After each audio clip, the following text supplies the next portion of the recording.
بسم اللہ الرحمن الرحیم۔ آج کی اس ویڈیو میں ہم آپ کو بتائیں گے کہ پیارے نبی صلی اللہ علیہ وسلم نے رمضان کیسے گزارنے کا حکم دیا۔ آپ صلی اللہ علیہ وسلم نے رمضان کے متعلق کیا فرمایا اور امت کو کیا ہدایت کی، آج کی اس ویڈیو میں ہم جانیں گے، لہٰذا اس ویڈیو کو آخر تک ضرور دیکھیں۔ پیارے نبی صلی اللہ علیہ وسلم نے فرمایا، رمضان کا ہر لمحہ نہایت قیمتی ہے۔ یہی مہینہ مانگنے کا ہے اور اللہ کو راضی کرنے کا ہے۔ اب جو چاہے رمضان المبارک کے مہینے سے فائدہ اٹھا لے اور جنت کو حاصل کر لے۔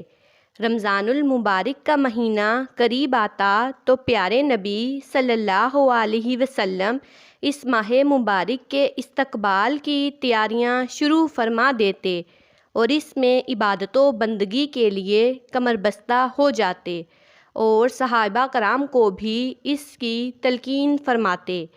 پیارے نبی صلی اللہ علیہ وسلم رمضان المبارک میں کثرت سے عبادت کیا کرتے تھے اور ذکر میں مصروف رہتے تھے۔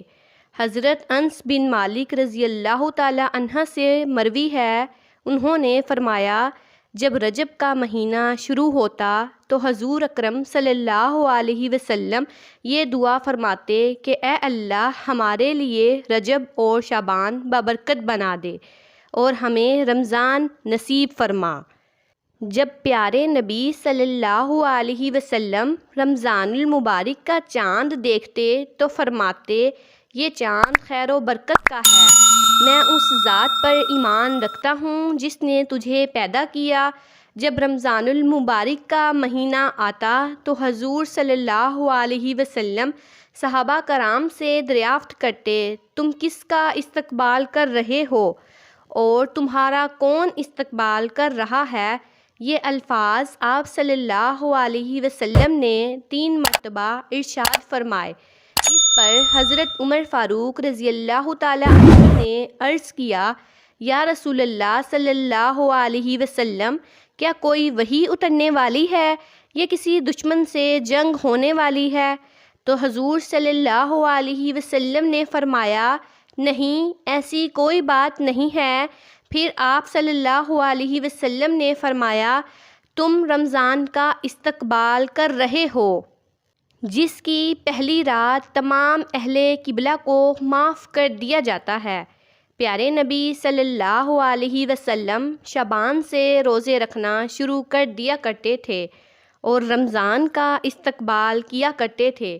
پیارے نبی صلی اللہ علیہ وسلم نے ارشاد فرمایا کہ رمضان کا مہینہ نہایت ہی قیمتی ہے اور اس کا ہر لمحہ قبولیت کا ہے۔ یہی مہینہ مانگنے کا ہے۔ پیارے نبی صلی اللہ علیہ وسلم نے ارشاد فرمایا کہ جب رمضان کی پہلی رات ہوتی ہے تو آسمان کے دروازے کھول دیے جاتے ہیں جو رمضان کی آخری رات تک کھلے رہتے ہیں۔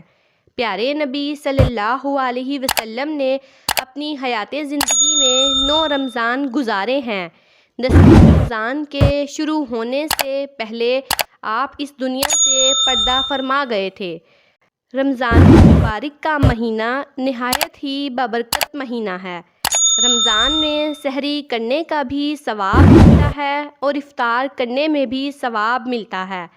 پیارے نبی صلی اللہ علیہ وسلم نے فرمایا، روزے دار کا سونا عبادت اور اس کی خاموشی تسبیح ہے، یعنی روزے دار کو سونے پر عبادت کا ثواب ملتا ہے اور خاموش رہنے پر تسبیح کا ثواب ملتا ہے۔ پیارے نبی صلی اللہ علیہ وسلم کثرت کے ساتھ رمضان میں عبادت کیا کرتے تھے اور صحابہ کرام کو بھی اس کی ہدایت کیا کرتے تھے۔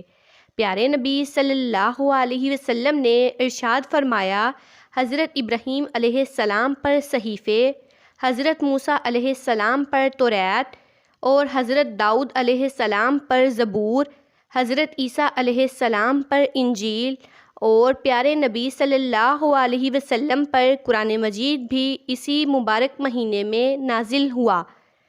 آپ صلی اللہ علیہ وسلم نے فرمایا کہ رمضان المبارک کا پہلا عشرہ رحمت کا ہے، دوسرا عشرہ مغفرت کا ہے اور آخری عشرہ آگ سے آزادی کا ہے۔ جو شخص اس مہینے میں ہلکا کر دے اپنے غلام یا خادم کے بوجھ کو، اللہ تعالیٰ اس کی مغفرت فرما دیتے ہیں اور آگ سے آزادی عطا فرماتے ہیں۔ پیارے نبی صلی اللہ علیہ وسلم نے فرمایا، رمضان المبارک کے مہینے میں اللہ تعالیٰ کو راضی کرو اور کلمہ طیبہ اور استغفار کثرت سے پڑھا کرو، جنت کی طلب کرو اور آگ سے پناہ مانگو۔ جو شخص کسی روزے دار کو پانی پلائے، اللہ تعالیٰ قیامت کے دن میرے حوض کوثر سے اس کو ایسا پانی پلائیں گے کہ جس کے بعد جنت میں داخل ہونے تک اس کو پیاس نہیں لگے گی۔ رمضان المبارک کی پہلی رات ہوتی ہے تو آسمان کے دروازے کھول دیے جاتے ہیں، جنت کو آراستہ کیا جاتا ہے، حوریں اپنے محلوں سے نکل کر پوچھتی ہیں کہ یہ کیسی رات ہے، تو جنت کا فرشتہ لبیک کہہ کر جواب دیتا ہے کہ یہ رمضان المبارک کی پہلی رات ہے۔ جنت کے دروازے محمد صلی اللہ علیہ وسلم کی امت کے لیے آج کھول دیے گئے ہیں۔ حضور صلی اللہ علیہ وسلم نے فرمایا کہ اللہ تعالیٰ جنت کے فرشتے سے فرماتے ہیں کہ جنت کے دروازے کھول دو، اور جہنم کے فرشتے سے فرماتے ہیں کہ محمد صلی اللہ علیہ وسلم کی امت کے روزے داروں پر جہنم کے دروازے بند کر دو۔ اور حضرت جبرائیل علیہ السلام کو حکم ہوتا ہے کہ زمین پر جاؤ اور سرکش شیاطین کو قید کر دو، گلے میں تونک ڈال کر دریا میں پھینک دو کہ میرے محبوب محمد صلی اللہ علیہ وسلم کی امت کے روزوں کو خراب نہ کریں۔ پیارے نبی صلی اللہ علیہ وسلم نے ارشاد فرمایا، روزے دار کی منہ کی بو اللہ کے نزدیک مشک کی خوشبو سے بھی زیادہ پیاری ہے۔ روزے دار کے لیے قیامت کے دن عرش کے نیچے دسترخوان چنا جائے گا، وہ لوگ اس پر بیٹھ کر کھانا کھائیں گے اور دوسرے لوگ ابھی حساب میں ہی پھنسے ہوں گے۔ اس پر وہ لوگ کہیں گے کہ یہ لوگ کیسے ہیں کہ کھا پی رہے ہیں اور ہم ابھی حساب میں ہی پھنسے ہوئے ہیں۔ ان کو جواب ملے گا کہ یہ لوگ روزہ رکھا کرتے تھے اور تم لوگ روزہ نہیں رکھتے تھے۔